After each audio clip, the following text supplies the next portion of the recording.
हाय, आपके साथ मैं हूँ Surabhi Sharma. India TV YouTube channel subscribe करिए, बेल आइकन दबाएं।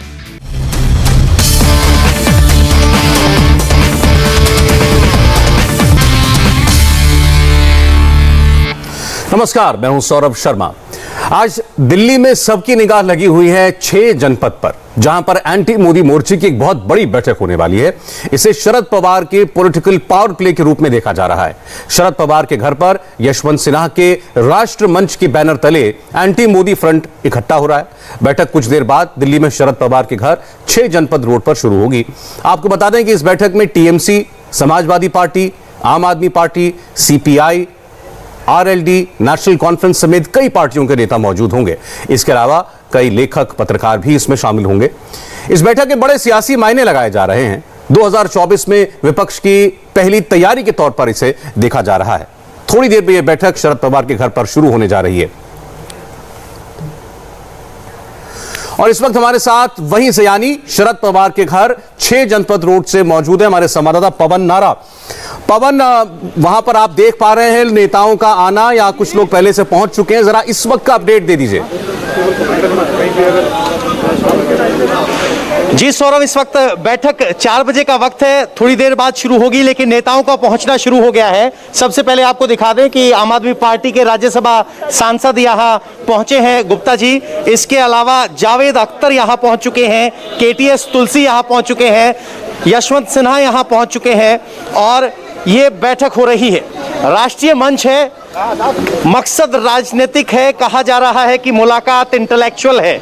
कुल मिलाकर यह कहा जा सकता है कि मोदी के विरोध की राजनीतिक संभावनाओं को तलाशने के लिए बैठक हो रही है, जिसमें कांग्रेस की कोई भूमिका नहीं है। और एक शख्स अभी और पहुंचे हैं, तो देखना है ये कौन है, क्योंकि एक के बाद एक शख्स आ रहे हैं। और उमर अब्दुल्ला पहुंचे हैं यहां पर इस बैठक में हिस्सा लेने के लिए। तो ये भी अपने आप में एक बात है कि जम्मू कश्मीर की स्थिति के बाद पहली बार कोई पॉलिटिकल डिस्कशन में उमर अब्दुल्ला शामिल हो रहे हैं। वो यहाँ इस चर्चा में भाग लेने के लिए पहुंचे हैं। एक जम्मू कश्मीर के फ्रंट पर एक चर्चा पॉलिटिकल पार्टी से और होनी है, लेकिन उससे पहले मोदी विरोध या कहें कि मौजूदा सरकार की नाकामियों पर विपक्ष की क्या रणनीति होनी चाहिए, उस पर यह कुल मिलाकर बैठक हो रही है। शरद पवार ने इसको फेलिसिटेट किया है, कहा है कि बैठक अपने घर पर कर लीजिए। शरद पवार इसमें नहीं होंगे, लेकिन एनसीपी से जरूर है, आम आदमी पार्टी से है, वाईआरएस कांग्रेस से है, टीडीपी से है और बाकी जो इंटेलेक्चुअल्स हैं, जो राजनीतिक नहीं है। एक चीज आपने जो बताया पवन, वो मैं जरा दोबारा क्लैरिफाई करना चाहता हूं आपसे। आपने बताया कि बैठक शरद पवार के घर पर हो रही है, लेकिन एनसीपी से शरद पवार साहब खुद नहीं होंगे इस बैठक में, कोई और होगा? जी बिल्कुल, जहां तक हमें जानकारी है शरद पवार खुद इस बैठक में नहीं, लेकिन एनसीपी की तरफ से मेमन साहब यहां होंगे। शरद पवार इस बैठक में नहीं होंगे। तो ये कहा जा सकता है कि जब भी विपक्षी पार्टियों ने तीसरा फ्रंट बनाने की कोशिश की है, तो महत्वाकांक्षाएं आपस में टकराने लगी हैं। उन महत्वाकांक्षाओं के टकराव से रोकने से पहले ये इंटेलेक्चुअल ग्रुप की बैठक है, जिसमें विरोध का तरीका और विरोध की संभावनाओं को तलाशने की कोशिश है। ठीक है पवन, आपके पास हम लौटेंगे। कोई खबर आपके पास हो तो जरूर आप हमें उस बीच दे दीजिएगा। और इस वक्त जैसा कि पवन नारा आपको बता रहे थे, ये बैठक जो है गैर भाजपा, गैर कांग्रेस दलों की शुरू हो रही है। हमारे साथ मेहमान जुड़ रहे हैं मनोज तिवारी जी, भारतीय जनता पार्टी के सांसद हैं। मनोज तिवारी जी, आपका बहुत बहुत स्वागत है। उम्मीद करता हूं मेरी आवाज आपको साफ मिल रही होगी। शाकिर अली जी हमारे साथ जुड़ रहे हैं तृणमूल कांग्रेस से। शाकिर अली साहब, स्वागत है आपका भी। और आपके अलावा हम स्क्रीन पर आप देख पा रहे हैं अजय आलोक जी को, जेडीयू के नेता। अजय जी, स्वागत है आपका। मुझे सुन पा रहे हैं आप? चलिए, उनका ऑडियो उनका तब तक कनेक्ट हो रहा है। और महेश तापसे साहब, वो एनसीपी से हमें ज्वाइन करने वाले हैं। जी हाँ, जुड़ चुके हैं। स्वागत है महेश जी आपका। तो जैसा हम बता रहे थे कि ये बैठक जो है शुरू होने को है, और सबसे इंटरेस्टिंग बात यह है कि इसे राष्ट्र मंच के तले आयोजित किया जा रहा है। ये राष्ट्र मंच क्या है? राष्ट्र मंच सबसे कुछ वर्ष पहले बीजेपी में तब थे यशवंत सिन्हा, उन्होंने इसका निर्माण किया। उनके साथ थे शत्रुघ्न सिन्हा, जो अब कांग्रेस पार्टी में हैं। लेकिन शत्रुघ्न सिन्हा समेत कांग्रेस पार्टी का कोई भी नेता इस बैठक में नहीं आ रहा है। तो मतलब साफ है कि यहां पर केवल गैर भाजपा और गैर कांग्रेस राजनीतिक दलों के नुमाइंदे ही मौजूद होंगे। मनोज तिवारी जी, माना यह जा रहा है कि यह 2024 के लिए विपक्ष की पहल है, मोदी सरकार के खिलाफ या यूं कह लें एंटी नरेंद्र मोदी एक कॉम्बिनेशन बनाने की कोशिश शुरू हो चुकी है? जी सौरभ जी, बिल्कुल ठीक कहा है आपने। कोशिशें बहुत लंबे समय से चलती रही हैं, कोशिशें आज भी चलेंगी, कोशिशें कल भी होंगी, लेकिन ये एंटी नरेंद्र मोदी होते होते जो एंटी नेशन हो गए, इसका देश को और हम जैसे कई लोगों को दुख होता है। ये जितने लोग आज आप देख रहे हैं इकट्ठा हो रहे हैं या कल भी इकट्ठा हो रहे थे, इनको देश ने कभी न कभी समय दिया है, इनको शासन चलाने का वक्त दिया, लेकिन जब इन लोगों को शासन चलाने का मौका दिया गया तब ये या तो करप्शन में लिप्त पाए गए, या तो ये पूरी तरह फेल हो गए, या तो ये सिर्फ अपना घर भरो और जनता कराती रहे, ऐसे में फंस गए। तो ऐसे में आज नरेंद्र मोदी जी के खिलाफ खड़े हो, इससे हम सबको कोई आपत्ति नहीं है। हम तो इससे और मजबूत देख रहे हैं कि इन लोगों को ये एहसास हो गया कि हम अलग अलग भारतीय जनता पार्टी का या एनडीए का विरोध नहीं कर सकते, उनके सामने नहीं खड़े हो सकते, तो कई बेमेल गठबंधन देखने को मिलते हैं। मेरा मानना है मैं तो चूंकि एक अलग फील्ड से आया हूं सौरभ भाई, और मुझे आज इतनी खुशी होती है कि देश के करोड़ों गरीब, मतलब 40 करोड़ से ज्यादा लोग बैंकों से जुड़ गए। जनधन अकाउंट का एक ऐसा भाव आया, और कोरोना में जब हजार 500 रुपया भी लोगों को दे दिया गया, तो नरेंद्र मोदी से ये तुलना कैसे होगी जी। देश के 55 करोड़ लोगों को आयुष्मान योजना से 5 लाख रुपए की स्वास्थ्य बीमा से जोड़ दिया।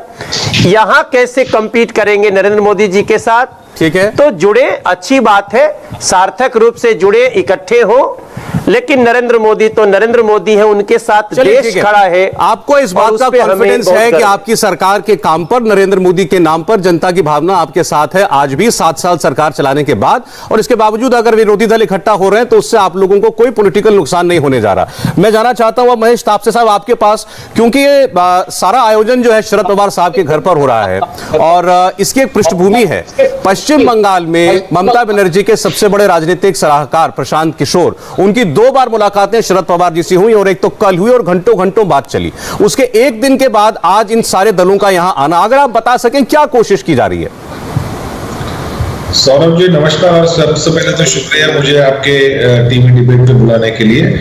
आज भारतीय जनता पार्टी के नेताओं के मतलब किस प्रकार से उनकी हवा उड़ चुकी है, अभी मेरे जो पहले हमारे मित्र सांसद जो बोल रहे थे मनोज तिवारी जी, उससे साफ स्पष्ट है। लेकिन 2024 दूर की बात है, और सत्ता कभी किसी की नहीं होती। आपने भी 2 से शुरुआत की, 2 से 303 तक पहुंचे, हमारी बहुत शुभकामनाएं आपके पास, लेकिन 303 से वापस कल 30 हो जाएंगे, ये भी हो सकता है। तो राजनीति में और लोकशाही में कुछ भी हो सकता है। जनता जनार्दन है, जनता सबसे श्रेष्ठ है, तो उसकी भावना को आदर करें। जहां तक राष्ट्रमंच की बात है, वहां पे यशवंत सिन्हा जी तो आप ही के थे, आप ही के साथ में रहे, आप ही के साथ में उन्होंने पूरी बिहार से लेके, देश से लेके, वित्त मंत्रालय से लेके सारी चीजें उन्होंने की।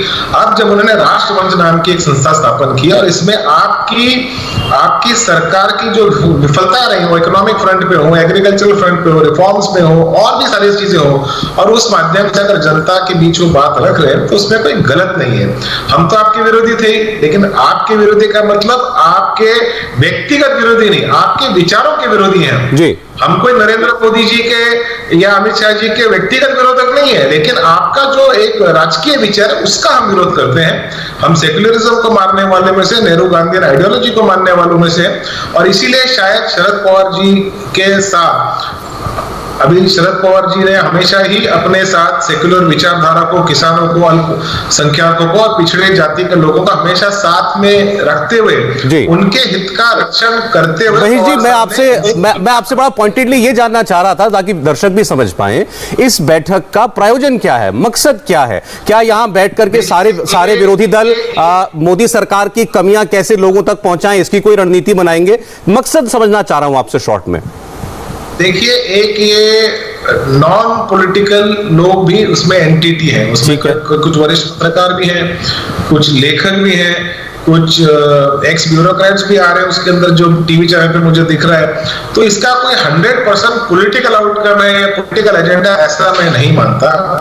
यहाँ पे सरकार है, सरकार के संदर्भ में चर्चा करना कोई तो उचित बात है। और सरकार को अगर जहां पे सरकार के बाजू में खड़े रहने की बात की, तो एनसीपी ने चीन के मसले में लेके प्रधानमंत्री के साथ खड़े रहने की बात की है, ठीक है, गलत नहीं है। लेकिन अगर सरकार के संदर्भ में कुछ गलत नीतियां है तो उसको भी जनता के बीच में लेके जाना। और सबसे पहले पवार साहब थे, जनता में जाते नहीं, हमेशा गवर्नमेंट को चेतावनी देते कि इसमें आपकी कोई गलत चीज हो रही है, इसको आप सुधारिए।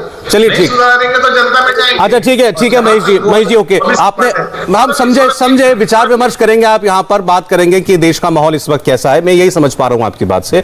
अजय आलोक जी, आपकी नजर में आज की इस बैठक के क्या मायने हैं? जैसा अभी महेश जी बता रहे थे कि इसको पूरी तरीके से एक पॉलिटिकल गैदरिंग के तौर पर देखना ठीक नहीं है, क्योंकि इसमें चिंतक, विचारक, लेखक, जर्नलिस्ट, ब्यूरोक्रेट्स, वो लोग भी हैं इन तमाम पॉलिटिकल पार्टीज के मेंबर्स के अलावा। देखिए सौरभ जी, मैं महेश जी की एक बात से तो बिल्कुल इत्तेफाक नहीं रखता कि जब इन्होंने कहा कि हम भारतीय जनता पार्टी शुरू से अलग अलग हैं। थोड़ा सा मेमोरी पृष्ठभूमि याद करवाता हूं। जब महाराष्ट्र में पहली बार सरकार बन रही थी और शिवसेना बीजेपी में खटास हुई थी, तो सबसे पहले एनसीपी ने आगे बढ़ के कहा था कि सरकार को हम समर्थन देंगे बाहर से, और उसी के बाद शिवसेना और भारतीय जनता पार्टी की सरकार बन गई पहली बार राज्य में, अगर याद होगा महेश जी को। तो खैर ये अलग नहीं थे, हाँ, इनके कारण भारतीय जनता पार्टी और शिवसेना की सरकार जरूर बनी वहां पे। दूसरी बात, आज जो ये बैठक हो रही है, अब पवार साहब बहुत मंझे हुए और बहुत पुराने, बहुत सीनियर आदमी हैं भारतीय राजनीति के। वो पल्स जानते हैं और इम्पल्स भी सब पकड़ते हैं, और वो जानते हैं कि ऐसी कोई भी कोशिश बिना कांग्रेस से कामयाब नहीं होगी। तो ये कहीं ना कहीं कांग्रेस पे एक प्रेशर पॉलिटिक्स डालने की टेक्निक है महाराष्ट्र चुनाव को देखते हुए, मुझे यही लग रहा है। और बाकी तो बिल्कुल विपक्ष को बिल्कुल करना ही चाहिए, एकजुटता होनी भी चाहिए, भले अलग अलग विचारधारा हो, लेकिन आप इसको सिर्फ महाराष्ट्र से जोड़कर देखते हैं? नहीं, मैं अजय जी, आपने कहा कि महाराष्ट्र की पॉलिटिक्स से रिलेटेड है। देखिए, यहाँ तो टीएमसी भी है, बंगाल की पार्टी, सीपीआई भी है, कश्मीर से नेशनल कॉन्फ्रेंस भी है। इसको आप सिर्फ महाराष्ट्र के परिप्रेक्ष्य में कैसे देख पा रहे हैं? देखिए, मैं इसका पॉलिटिकल रेलेवेंस देख रहा हूं कि नजदीक भविष्य में इसका पॉलिटिकल रेलेवेंस क्या है। तो नजदीकी भविष्य में पॉलिटिकल रेलेवेंस इस मीटिंग का सिर्फ महाराष्ट्र पे पड़ता है, क्योंकि जिस तरह से तलखी वहां पे कांग्रेस, शिवसेना और एनसीपी में हो रही है, ये किसी से छुपा हुआ नहीं है, रोज दिन बयानबाजी चल रही है जम के। तो स्वाभाविक है कि सब पार्टियों को अपना अपना भविष्य देखना है। तो ये कहीं ना कहीं से कांग्रेस पे एक प्रेशर पॉलिटिक्स है। अब कांग्रेस इसमें से भाग गई, पवार साहब करेंगे क्या? मीटिंग शुरू होने के पहले ही कांग्रेस भाग खड़ी होती है। दरअसल इंडियन नेशनल कांग्रेस चाहती ही नहीं है कि नरेंद्र मोदी जी अगले 10 साल के लिए कहीं जाएं, क्योंकि वो खुद भी देख रहे हैं ना कि गंदगी साफ हो रही है। आप कितना भी कहिए, देश की सबसे पुरानी पार्टी है भाई, देशभक्त उसमें भरे पड़े, वो चाहते हैं मोदी जी रहें अभी 10 साल, आराम से देश की गंदगी साफ करें जी। इसीलिए ये सब मीटिंग होते रहना चाहिए, इसको पॉजिटिव एस्पेक्ट में देखिए आप लोग। ठीक, अच्छा, आप अच्छा मजाक करते हैं। अच्छा शाकिर अली साहब, अब एक जरूर ये बात बता दीजिए कि प्रशांत किशोर जी की क्या भूमिका है, और वो क्या ममता बनर्जी के दूत के तौर पर तमाम लोगों से बात कर रहे हैं? शरद पवार जी से 2 बार उनका मिलना, उसके बाद इन सारे लोगों का आना, तो ये क्या प्रशांत किशोर की स्ट्रैटेजी है जिसके पीछे दिमाग ममता बनर्जी का है? सौरभ भाई, देखिए, आपको याद करना होगा जिसमें जो नई बातें अगर डिबेट में आए तो सब कुछ अच्छा लगता है जी। तो देश में जो आपको ध्यान देना होगा कि यशवंत सिन्हा जी जो आज बैठक में शामिल हैं, जिनके अगुवाई में बैठक हो रहा है, तो यशवंत सिन्हा जी को नेशनल प्लेटफॉर्म पर 17 साल के बाद काम करने का मौका मिला है। 17 साल बाद, क्योंकि आपको मालूम है, हमको आंकड़ा गिनाने की जरूरत नहीं है। और दूसरी बात है कि जब ये पहली बार 14 में जब मोदी जी का सरकार बना, तो वो भी जो है एनडीए के शक्ल में ही आगे की तरफ बढ़ रहा था, एक अलायंस था, एनडीए का अलायंस था, लेकिन उनका मेजोरिटी अच्छा आ गया था, 272 के करीब मेजोरिटी था, और बाकी लोग पार्टी उनके साथ में आए। लेकिन उसके भी पीछे में जो है वो बहुत बड़ा जो रणनीति जो अपनाए थे, ये पॉलिटिकल एनालिसिस जो थे, प्रशांत किशोर जी थे, उसमें मेन भूमिका में थे। तो आप ये चीज आपको समझना होगा कि प्रशांत किशोर जी और भारतीय जनता पार्टी से निकल कर आए हुए यशवंत सिन्हा जी के अगुवाई में ये मीटिंग हो रही है। रही बात की शरद पवार जी के अभी उपस्थिति इसमें नहीं है, देखिए ये एक पहला दिन है, इसको जो पहला दिन आप कुछ पहले ही दिन में आप कुछ सब कुछ आपको नहीं मिल जाएगा, आपको थोड़ा सा समय लगेगा। अभी चुनाव 3 साल का देर है, लेकिन 3 साल पहले अगर ये जो है ऑपोजिशन एकजुट होने का काम जो कर रहा है, ये बहुत बड़ी पहल है। और इसमें जो है जो आज पहली बैठक है, कौन आया कौन नहीं गया, कौन फ्यूचर में आने वाला है, इस सभी तमाम बातों पर चर्चाएं होंगी। लेकिन इसमें जो सबसे बड़ी बात है वो जो है प्रशांत किशोर का बैठना, जो 14 में मोदी जी के साथ में थे, सरकार लाने में उनकी भूमिका थी, और 17 साल बाद नेशनल प्लेटफॉर्म पर यशवंत सिन्हा को। चलिए ठीक है, आपने चलिए साफ साफ ये तो बता दिया कि आगे जो 3 साल बाद चुनाव होने जा रहे हैं 2024 के, उसकी एक भूमिका तैयार हो रही है। उसके लिए आज पहला दिन है जिसमें विपक्ष एकजुट होने की कोशिश कर रहा है। अब तो साफ साफ बात हो गई, मनोज तिवारी जी ने खुल के बता ही दिया, पीछे प्रशांत किशोर है और यशवंत सिन्हा जी का आपसे अभी कुछ कर्ज बाकी है, तो वो भी उनको चुकाना है। देखिए सौरभ भाई, मेरा मानना है ये पूरी लड़ाई सत्ता भोगियों और देश प्रेमियों के बीच में है। इनमें आप देखेंगे कई लोग ऐसे हैं जो सत्ता से लंबे समय तक जुड़े रहे, वो कहीं भी किसी पार्टी से जुड़े हों, लेकिन अब तो उनके घर में भी लोग उनको नहीं मानते। जो भारत की युवा पीढ़ी है, जो भारत के भविष्य को लेकर के चिंतित हमारे भारत प्रेमी लोग हैं, वो लोग तो ऐसा प्रदर्शन दिखा है।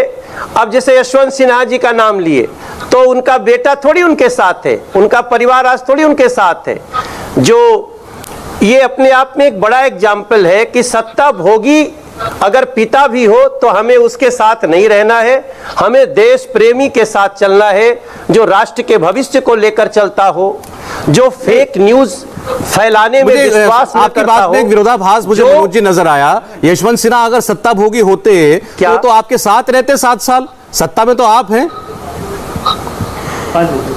नहीं, वो सत्ता देखिए, जरूरी नहीं ना कि आपकी जब आयु हो गई तो उसके बाद भी आप उसमें बने रहेंगे, उसकी एक अलग अलग जगह होती है। लेकिन आप इतना, हम जानबूझ के ये शब्द प्रयोग कर रहे हैं कि उनका बेटा बीजेपी में है, लेकिन यशवंत सिन्हा जी जो लंबे समय तक सत्ता का मतलब उन्होंने परिचय दिया है कि सत्ता नहीं है तो मैं मछली की तरह तड़फड़ा रहा हूं। इसलिए मैं मानता हूं कि ऐसे लोग भी जो मार्गदर्शक की भूमिका में होते, वो राष्ट्र के मार्गदर्शक का अच्छा काम करके। अच्छा, मुझे एक जवाब और दे दीजिए, फिर मैं महेश जी से रिप्लाई लूंगा। मनोज जी एक रिप्लाई दे दीजिए, समय मेरे पास कम रह गया ब्रेक से पहले। ये बताइए, प्रशांत किशोर अभी पश्चिम बंगाल में ममता बनर्जी को सत्ता दिला करके आ रहे हैं, वो मिल रहे हैं शरद पवार से, वो विपक्षी दलों को एकजुट करना चाहते हैं, और जैसा अभी शाकिर अली साहब कह रहे थे, वो पहले नरेंद्र मोदी के साथ थे 2014 तक।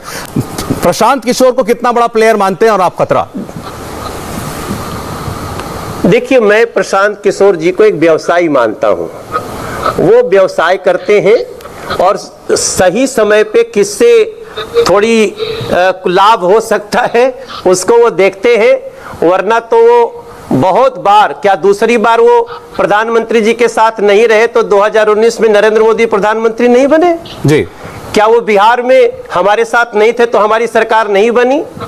ठीक है, कभी कभी किसी का ऊंट करवट बैठ जाता है, लेकिन मैं प्रशांत जी को बिल्कुल ही व्यवसायी व्यक्ति मानता हूं और उनका बहुत जल्दी राजनीति में उनका पक्ष। महेश जी प्रशांत किशोर की भूमिका के बारे में बताइए। और सबसे बड़ा सवाल, इसमें कांग्रेस पार्टी को आपने बुलाया नहीं या कांग्रेस पार्टी आई नहीं?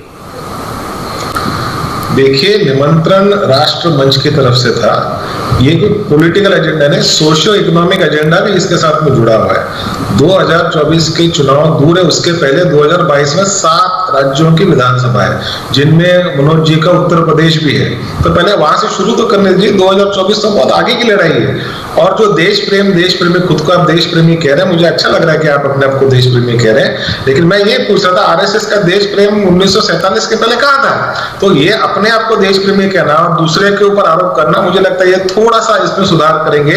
आप अपने आप को तो जरूर अच्छे से मार्क्स दीजिए, लेकिन दूसरे किसी का जो भी भारत के इतिहास में किसी का अगर महत्वपूर्ण कंट्रीब्यूशन नजरअंदाज न करें। चलिए ठीक है। स्विस बैंक से पैसे लेने की बात की थी, कल की रिपोर्ट है, आपकी सरकार होते हुए स्विस बैंक में पैसा कितना बढ़ गया है? कितना स्विस बैंक में पैसा बढ़ गया? पिछले 2014 से लेके 2021 तक स्विस बैंक में 50% से ज्यादा पैसे बढ़ गए। ठीक है, तो चलिए मैं अगर इस बैठक की दोबारा बात करूं, इस बैठक की अगर दोबारा बात करें, अभी जो लोग इस बैठक के अंदर गए हैं, उम्मीद करते हैं वो बाहर निकलेंगे तो कुछ बताएंगे कि अंदर क्या बात हुई है। जैसा कि महेश जी ने ऐसा कहा कि सोशो इकोनॉमिक फ्रंट है, तो यहां जरूर देश की आर्थिक हालात पर बात होगी, सामाजिक हालात पर बात होगी, और साफ साफ शाकिर अली साहब ने बता दिया कि हां इसका एक चुनावी मकसद भी है कि कैसे मजबूत होना है विपक्ष को 2024 के चुनाव से पहले। मेरे पास समय इतना ही था। मैं धन्यवाद करूंगा मनोज जी, अजय जी, महेश जी और शाकिर अली जी, आप चारों का बहुत बहुत धन्यवाद। वक्त हो गया एक ब्रेक का। ब्रेक के बाद लौटेंगे इस वक्त की हेडलाइंस के साथ। हाय, आई एम सुरभि शर्मा। खबरों से अपडेट रहने के लिए India TV YouTube channel subscribe करिए, साथ में बेल आइकन जरूर दबाएं। जुड़े रहें इंडिया टीवी के साथ।